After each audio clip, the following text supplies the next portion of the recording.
Imbecilli senza cuore, tutti famiglia e pallone. Imbecilli senza cuore, tutti famiglia e pallone.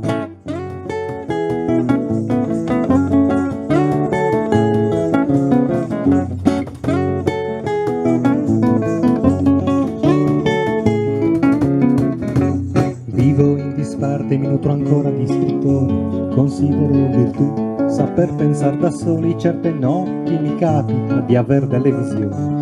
Discuto con Dioniso e il suo acerbo sorriso, discuto con Dioniso e il suo acerbo sorriso. Quanto più botto la botte, quanto più lui appare, quanto più mi sorride, quanto più continuo a bere. Son diventato schiavo del vino e del sapere. La mattina vado a letto, poi di corsa al gabinetto. La mattina vado a letto, poi di corsa al gabinetto.